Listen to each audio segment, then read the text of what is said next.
السلام علیکم دوستو، میں ہوں افتخار رفیع اور آج میں ایک بات سوچ رہا تھا، مجھے بڑا اچھا لگا کہ ہمارے سوسائٹی کے اندر کچھ ایسے لوگ ہوتے ہیں بڑے اچھے جو معاف کر دیتے ہیں، لیکن معاف کرنے کے لیے ان کے پاس ایک بہت اچھا انداز ہوتا ہے اور ایک بہت اچھا جواز دے رہے ہوتے ہیں وہ۔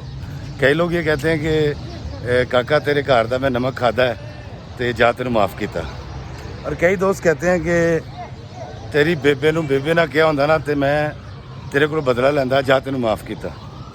کئی لوگ یہ کہتے ہیں کہ یار تو میرے گاؤں دا ہے، میرا گرائی ہے، جا تینوں معاف کیتا۔ مجھے یہ معافی دینے والے یہ اچھے لوگ بڑے اچھے لگتے ہیں جو کوئی نہ کوئی جواز گھڑ کے معافی دے دیتے ہیں، بجائے اس کے کہ کوئی جواز گھڑ کے کسی کو سزا دے دیں۔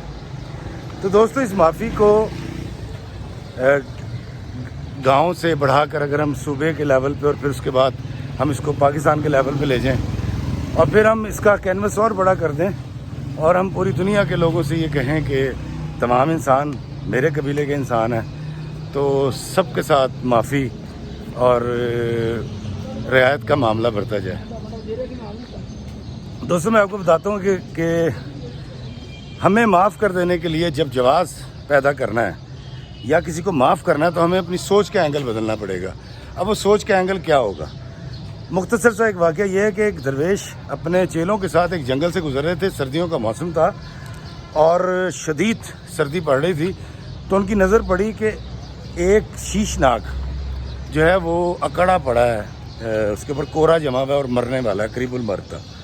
تو درویش نے اپنے چیلے سے کہا کہ اس کو گرمائش دو، اس کے گرد آگ جلائی گئی تو اس کو ذرا ہوش آیا شیشناگ کو، تو بابا جی نے کہا کہ اس کو دودھ پلاؤ۔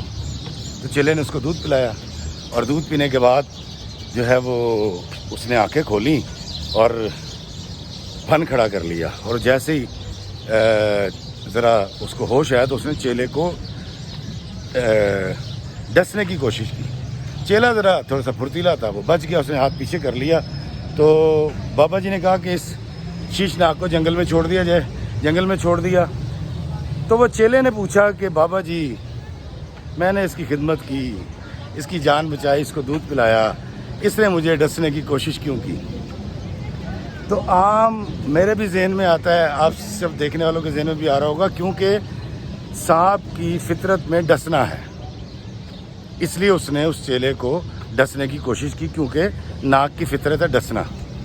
لیکن بابا جی نے کہا نہیں، ایسا نہیں ہے۔ دراصل سانپ کے پاس سب سے قیمتی چیز اس کا زہر ہوتا ہے، اس نے شکریہ کے طور پر تمہیں اپنا زہر دینا چاہا ہے۔ تو دوستو، ہمیں اگر کسی کو معاف کرنا ہے تو ہمیں یہ والا اینگل بنانا پڑے گا اور معافی کو فروغ دینا پڑے گا، کیونکہ ہماری سوسائٹی کو سب سے زیادہ جس چیز کی ضرورت ہے وہ معافی کی ہے، اور اللہ تعالی ہمیں آسانیاں عطا فرمائے اور آسانیاں تقسیم کرنے کا شرف عطا فرمائے، آمین۔ السلام علیکم ورحمۃ اللہ وبرکاتہ۔